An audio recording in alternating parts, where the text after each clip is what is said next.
너희 중에 선지자나 꿈꾸는 자가 일어나서 이적과 기사를 내게 보이고 그가 내게 말한 그 이적과 기사가 이루어지고 너희가 알지 못하던 다른 신들을 우리가 따라 섬기자고 말할지라도 너는 그 선지자나 꿈꾸는 자의 말을 청종하지 말라. 이는 너희의 하나님 여호와께서 너희가 마음을 다하고 뜻을 다하여 너희의 하나님 여호와를 사랑하는 여부를 알려하사 너희를 시험하심이니라. 너희는 너희의 하나님 여호와를 따르며 그를 경외하며 그의 명령을 지키며 그의 목소리를 청종하며 그를 섬기며 그를 의지하며 그런 선지자나 꿈꾸는 자는 죽이라. 이는 그가 너희에게 너희를 애굽 땅에서 인도하여 내시며 종 되었던 집에서 속량하신 너희의 하나님 여호와를 배반하게 하려 하며 너희의 하나님 여호와께서 내게 행하라 명령하신 도에서 너를 꿰어내려고 말하였음이라. 너는 이같이 하여 너희 중에서 악을 제할지니라. 아멘. 네, 오늘 저는 여러분과 함께 그래도라는 제목으로 하나님 말씀을 나누고자 합니다. 오늘 우리가 살펴보게 된 이 신명기의 말씀은 이스라엘이 가나안 땅에 들어가기 바로 직전 하나님께서 모세를 통하여 이스라엘에게 하신 말씀입니다. 그러니까 신명기 자체는 하나님의 백성이 하나님 나라에 들어가 그 땅 가운데서 어떻게 살아야 하는지를 말해주는 책이라는 말이죠. 곧 율법에 대한 모세의 설교인 것입니다. 그러다 보니까 신명기가 설교의 형식을 띌 수밖에 없는 거예요. 그런데 흥미로운 것은 이 신명기의 구조가 고대 근동 사람들이 맺던 조약의 형식을 취하고 있다는 겁니다. 당시 사람들은 이 조약이라는 것을 통해서 서로의 의무 관계를 확인하고 서로가 서로에게 어떠한 의무를 이행해야 하는지를 이야기하곤 했는데요. 그러니까 신명기라는 것은 하나님과 이스라엘의 의무 관계를 공중해주는 조약 문서라고 생각할 수가 있다라는 것이죠. 그런데 여러분, 우리가 여기서 기억해야 하는 것은요, 하나님이 이스라엘과 언약을 맺으실 때에 어떠한 마음으로 이스라엘 백성과 조약을 맺으셨는가 하는 것입니다. 하나님은 이스라엘과 언약을 맺으실 때에 당시 사람들과 세상 모든 사람들이 그랬던 것처럼 형식적인 의무 관계를 위하여서 언약을 맺지 않으셨습니다. 상대방으로부터 무엇인가를 받아내고 이윤을 취하기 위해서 하나님이 이스라엘과 조약을 맺지 않으셨다는 거죠. 그렇다면 하나님은 이스라엘과 어떠한 마음으로 조약을 맺으셨는가? 하나님께서는 이스라엘과 조약하시기를 사랑하는 관계, 서로가 서로를 사랑해서 상대방에게 기꺼이 상대방이 원하는 것을 해주려는 방식으로 언약을 맺으셨다는 거예요. 하나님은 이 조약이라는 것을 빌미로 이스라엘과 진실하게 사랑을 나누고 교제하는 관계로 들어가고자 하셨다는 거죠.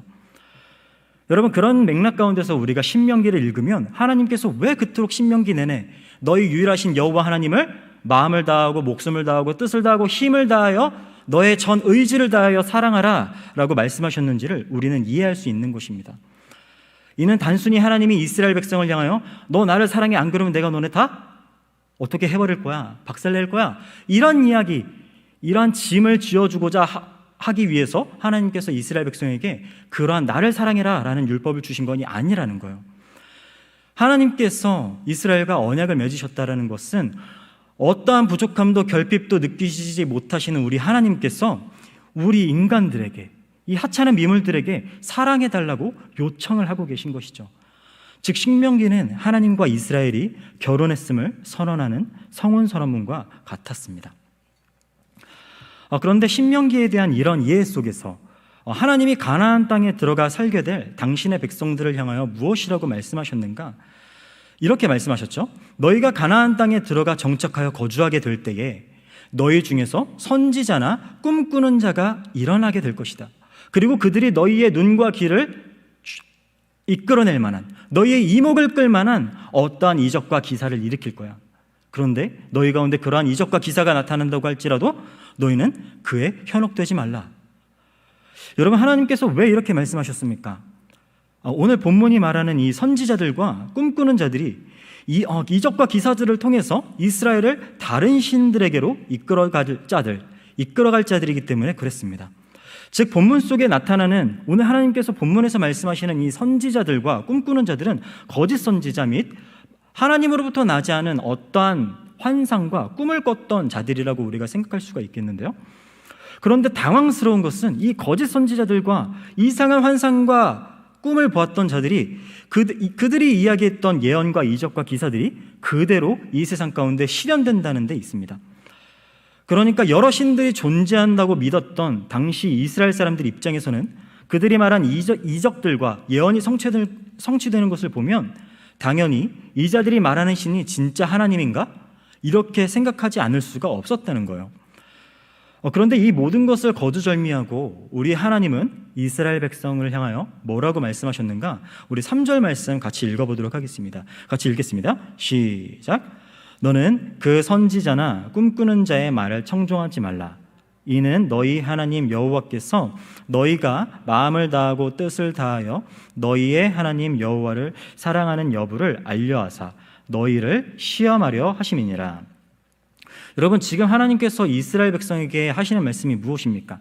그들이 너희의 이목을 끌만한 것을 내놓았음에도 불구하고 너희가 나를 버리지 않고 나 여호와 하나님을 끝까지 의지적으로 전심으로 사랑하느냐를 알아보기 위해서 내가 이러한 일들 너희에게 허락했다라고 말씀하신다는 사실이에요. 여러분, 지금 우리는 이 3절 말씀을 통해서 하나님이 이스라엘 백성에게 교훈하시는 바를 생각해 봐야 합니다. 여러분, 지금 이 3절 말씀이 교훈하고 있는 바가 무엇입니까? 이스라엘 눈앞에 나타나는 이적들과 기사들이 하나님으로부터 나온 것 같으나 실제로는 그것이 하나님으로부터 나온 것이 아닐 수가 있다라는 거예요. 그러니까 이 말씀은 하나님이 당신의 백성들에게 그들의 눈과 귀를 사로잡을 만한 특별한 어떠한 일들을 그들의 인생 가운데 허락하시지도 주시지도 않을 수도 있다는 것을 우리에게 교훈하고 있다는 것이죠. 다시 말해서 하나님이 이스라엘에게 하셨던 이 3절 말씀에는 내가 너희의 마음을 즐겁게 해줄 만한 무엇인가를 주지 않는다고 할지라도 그럼에도 불구하고 너희는 나 여호와 하나님을 사랑할 수 있겠는가 하는 그 메시지가, 그러한 질문이 담겨 있다는 겁니다. 여러분, 오늘 본문이 말하는 이 말씀의 교훈을 생각해 보면 오늘 우리는 하나님이 이스라엘에게 단순히 하나님을 사랑하라 라는 이 정도의 간단한 이야기를 하고 계신 것이 아니라는 것을 알 수가 있어요. 지금 하나님은 이 3절 말씀을 통해서 당신의 백성들에게 이렇게 말씀하고 계신 것이죠. 나 여호와를 사랑하라는 정도의 이야기를 하는 것을 넘어서서 내가 너희와 함께 있다는 어떠한 이적과 표적을 보여주지 않는다고 할지라도, 너희가 기대하고 원하는 것, 그 어떤 것도 행하여 주지 않는다고 할지라도 너희는 나를 사랑할 수 있겠니? 하나님이 당신의 백성들에게 이것을 묻고 계신다는 거예요. 여러분, 오늘 지금 이 3절 말씀을 통해서 하나님께서 우리에게 교훈하시는 바를 생각해 보면 이 교훈은 우리에게 참으로 어려운 도전이 아닐 수가 없습니다. 우리가 원하는 것은 우리의 이목을 집중시킬 만한 무엇이고요, 우리의 환경과 문제를 개선해주고 해결해줄 만한 무엇인데, 그래서 하나님이 우리 인생 가운데 좋은 것을 주셨다, 세상에 간증하고 고백할 만한 무엇이 있기를 원하는데, 하나님은 당신의 백성들에게 그러한 것이 너네 인생 가운데 있느냐 없느냐, 너희 인생 가운데 그러한 것들이 실현되느냐 안 되느냐가 중요한 문제가 아니라고 이야기하신다는 거예요. 하나님은 그럼에도 불구하고 너 나 사랑할 수 있니? 이것을 우리에게 묻고자 하신다는 것이죠. 그래서 하나님은 매 시간 속에서 우리에게 물으시는 것 같아요. 너 이런 상황 속에서 나 바라볼 수 있니? 나 사랑할 수 있니? 하나님이 이것을 우리에게 매 순간 묻고 계신다는 거예요. 여러분, 오늘 본문 가운데서 더 재밌는 사실은요, 오늘 5절에서 하나님이 그런 이적과 기사, 하나님으로부터 나지 않은 그 이적과 기사를 행하는 자들을, 그래서 하나님을 떠나게 하는 자들을 어떻게 하라고 말씀하셨습니까? 너희 가운데서 죽이라. 너희 가운데서 완전히 이러한 일들이 일어나는 이러한 일들을 일어나게 하는 자들을, 이러한 일들을 반복시키는 자들을 너희 가운데서 제거하라 라고 말씀하신단 말이에요. 여러분, 이적과 기사를 행하는 자들을 하나님께서 제거하라고 하십니다. 무슨 말입니까? 그러한 일들이 더 이상은 너희 가운데서 반복되지 못하게 하시고자 하셨다라는 거예요. 그러니까 하나님께서는 당신의 백성들 가운데에 어떠한 이적과 기사도 그러한 일들이 일어나는 것들을 막고자 하셨다라는 거예요. 그런데 하나님이 이스라엘을 향하여 하셨던 그 질문이 지금 여기 있는 우리에게도 동일하게 던져지고 있습니다. 내가 너희를 기쁘게 할 만한 어떠한 것들을 허락하지 않는다고 할지라도 너희는 나를 사랑할 수 있겠는가? 여러분, 하나님께서는요, 성경을 통해 이와 같은 질문을 반복해서 우리에게 던지고 계십니다. 여러분, 똑같은 질문이 욥기 1장에서도 동일하게 던져지고 있는데요. 여러분이 다 아시는 것처럼 욥이라는 인물은요, 하나님께서 인정하신 의인 중에 의인이었습니다. 1장은 욥이 얼마나 의인이었는지를 말하기 위해서 그 시작부터 욥을 이렇게 소개합니다. 우스 땅에 욥이라는 사람이 있었는데 그 사람은 온전하여 정직하고 하나님을 경외하며 악에서 떠난 자였다라고 소개를 합니다. 그리고 나서 2절부터 5절에 이르기까지 욥이 하나님 경외하기를 어떻게 경외했는지를 우리에게 보여주는데요. 여러분이 다 아시는 것처럼 욥에게는 여러 자녀들이 있었습니다. 그런데 그 중에 아들들이 생일을 맞았어요. 그래서 그들이 이제 스스로 잔치를 베풀었다고 성경이 이야기를 하죠. 그런데요, 그 다음날 욥이 그 자녀들을 보고 걱정합니다. 어떠한 걱정을 했냐면, 혹여나 그들이 스스로 파티하고 즐기다가 하나님 앞에 범죄하지 않았을까. 그래서 그 자녀들을 위하여 하나님 앞에 번제를 드렸다고 욥기 1장에 기록한다는 것이죠. 욥이 하나님을 어떻게 경외했는지를, 하나님 경외하기를 어떻게 했는지를 우리에게 말해주는 것이죠. 심지어 하나님은 온 땅을 두루다니다가 하나님 앞에 온 사단에게 이렇게 말씀하시죠. 네가 나의 종 욥을 주의하여 보았느냐? 그와 같이 온전하고 정직하여 하나님을 경외하며 악에서 떠난 자는 세상에 없었다 라고 이렇게 이야기를 한다는 거예요. 여러분, 이것이 욥에 대한 하나님의 평가였습니다. 그런데 여러분, 우리가 다 아는 것처럼 사단이 여기서 하나님 앞에 시비를 걸죠. 어떻게 시비를 겁니까? 욥이 어찌 까닭없이 하나님을 경외하리이까? 사단은 1장과 2장에 걸쳐서 2번씩이나 하나님 앞에 이 문제를 제기합니다. 결국 이 사단이 하나님 앞에 걸었던 이 시비 때문에 욥의 인생 가운데는 뜬금없는, 이해할 수 없는 고난들이 찾아오기 시작합니다. 욥은 하루 이틀 만에 모든 소유물과 자식들을 잃게 되었고요. 심지어 그의 아내는 하나님을 욕하고 죽으라 라고 이야기하는 불신자의 지경까지 이르게 되었다는 거예요. 그리고 그에게는 정말로 끔찍한 피부병이 찾아오게 되죠. 그리고 이러한 모습들을 보면서 그 옆에 있었던 엘리바스와 빌닷과 소발이라는 함께 있었던 그 동역자들이, 친구들이 그의 곁을 떠나가게 된다는 거예요. 여러분, 여기서 우리가 주목해야 하는 것, 욥기 1장에 말하고자 하는 메시지는 무엇일까요? 우리가 주목해서 봐야 하는 이 욥기 1장의 메시지는요, 다름 아닌 사단의 발언입니다. 사단이 2번씩이나 질문했었죠. 까닭 없는 경외함이 어디 있겠는가? 욥기가 사단의 발언을 통해서 우리 독자들에게, 지금 여기 있는 우리에게 질문하고 있는 거예요. 그럼에도 불구하고 그대는 하나님을 경외할 수 있는가? 하나님을 사랑할 수 있겠는가? 이것을 욥기가 우리에게 도전하고 있는 것입니다. 여러분, 이렇게 성경은 하나님이 우리에게 우리의 이목을 집중시킬 만한 무엇인가를 주지 않으실 수 있다고 이야기합니다. 아니요, 오히려 욥기가 말하는 것처럼 더 끔찍한 것을 우리 인생 가운데 하나님이 허락하실지도 모른다라고 우리에게 이야기합니다. 심지어 하나님은 오늘 우리가 살펴봤던 신명기 13장 5절 말씀을 통해서 3절 말씀을 통해서 너희들 가운데 나타났던 그 이적과 기사가 하나님으로부터 난 것이 아닐 수 있다라고 우리에게 이야기해 줍니다. 그리고 이런 이야기를 들을 때에 하나님이 이 말씀을 통해서 우리에게 도전하시고 질문하시는 것, 너 이 상황 가운데서도 나를 사랑할 수 있느냐? 이 질문을 들을 때에 그럼에도 불구하고 나는 하나님을 사랑할 수 있을까? 하는 그러한 자신 없는 모습을 내비칠 수밖에 없다는 거예요. 그러나 여러분, 성경이 우리의 상황이 어떻든지 간에 그것은 중요하지 않고 하나님만 사랑할 수 있으면 된다, 성경이 그것을 우리에게 이야기하고 있는 것일까요? 여러분, 그렇지 않습니다. 성경은 우리에게 그렇게 매정하게 질문하고 있는 것이 아닙니다. 성경은 충분히 우리의 아픔을 공감하고 있습니다. 하나님은 수많은 성경 저자들의 눈물과 아픔과 탄식을 하나님께서 받아내셨어요. 그리고 하나님은 진짜로 그 눈물과 아픔과 그 어려움, 고난들을 경험하시기 위해, 공감하시기 위해 직접 이 세상 가운데 내려오셨습니다. 여러분, 하나님이 우리의 눈물과 아픔을 알고 계세요. 이 세상 그 누구보다 우리의 아픔을 절절하게 이해하고 계신다는 것이죠. 여러분, 예수님이 나인성 과부를 만나셨습니다. 그녀는 마을 사람들과 함께 죽은 아들, 하나 있던 아들, 그 아들을 관에 담고 그 성 밖을 나오고 있었어요. 그런데 그 여인들과 그 마을 사람들과 함께 나오고 있던 그 여인을 예수님이 만나시죠. 그런데 그 여인을 바라보시고 예수님께서 그 여인을 불쌍히 여기셨다고 이야기합니다. 여러분, 이때 불쌍히 여기셨다라는 표현이 원문에서는 스플랑크니조마이라는 단어가 쓰였는데요.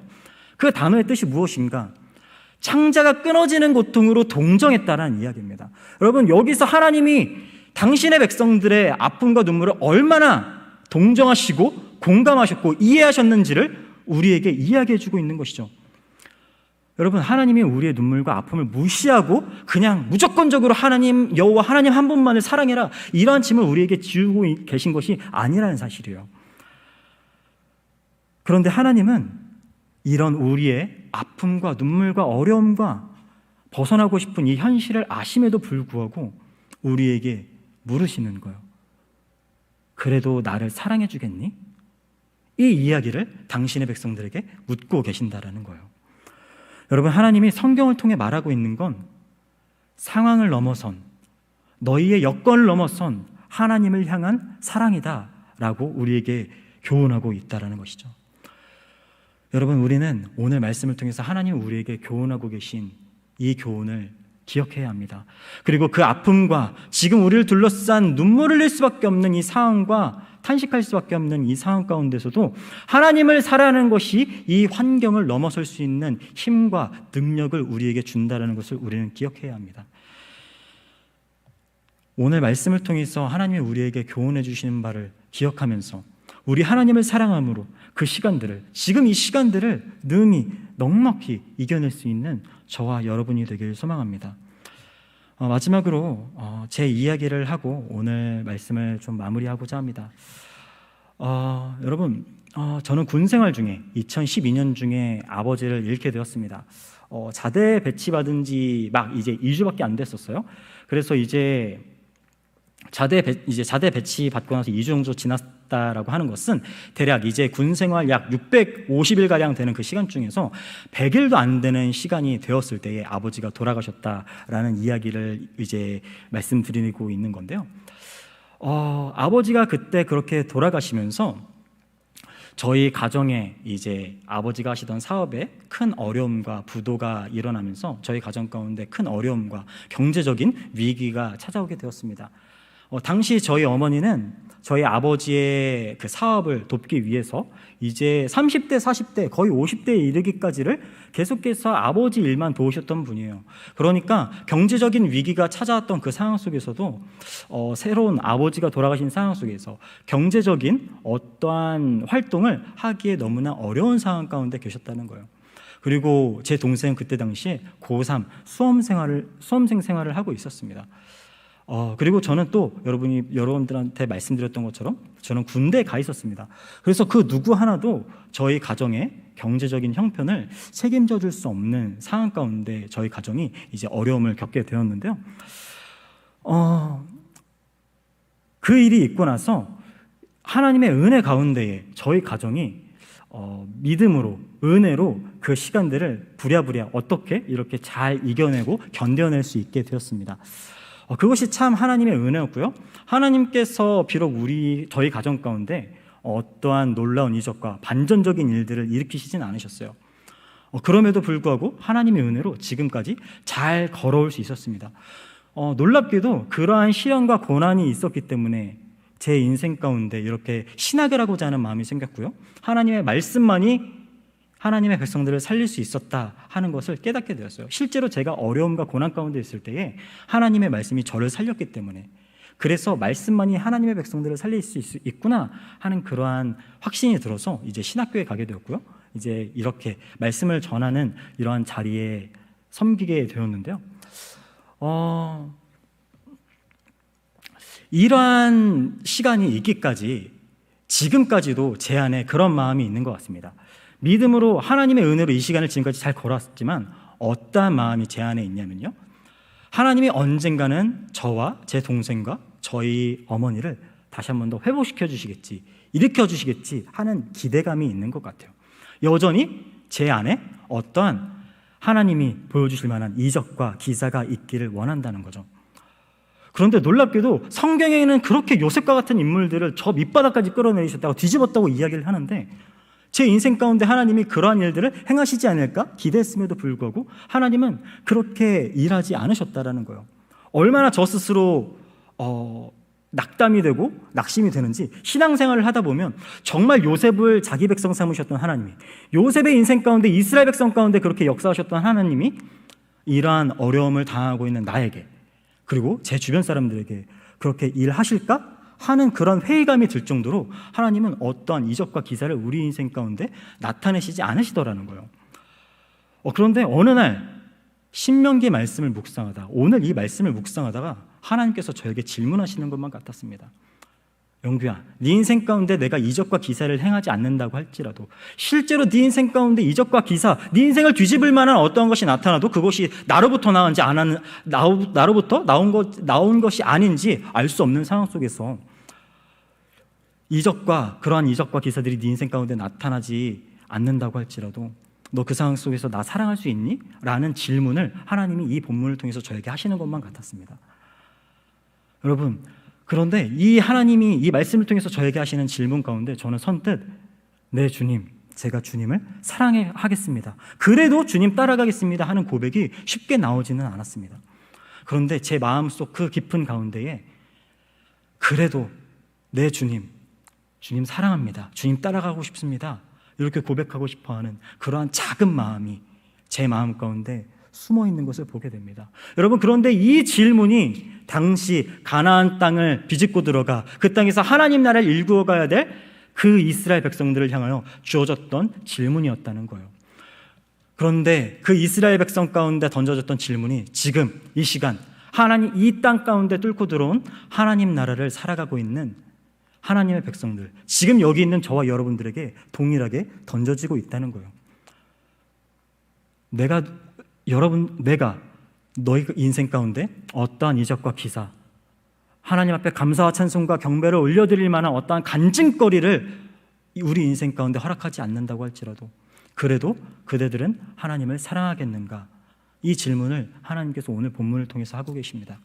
여러분, 그렇다면 이 본문을 통해서 하나님께서 우리에게 이렇게 질문하셨는데 우리는 하나님 앞에 어떠한 대답을 올려드려야 할까요?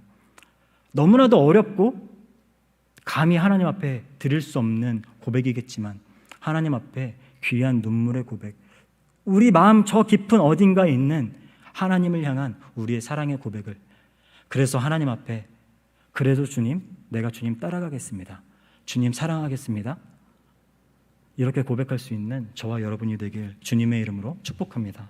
같이 기도하시겠습니다. 사랑과 은혜가 풍성하신 아버지 하나님 감사합니다. 오늘 말씀을 통해서 오늘 저희가 주께서 교훈하시는 바를 생각해보고 깨닫게 되었습니다.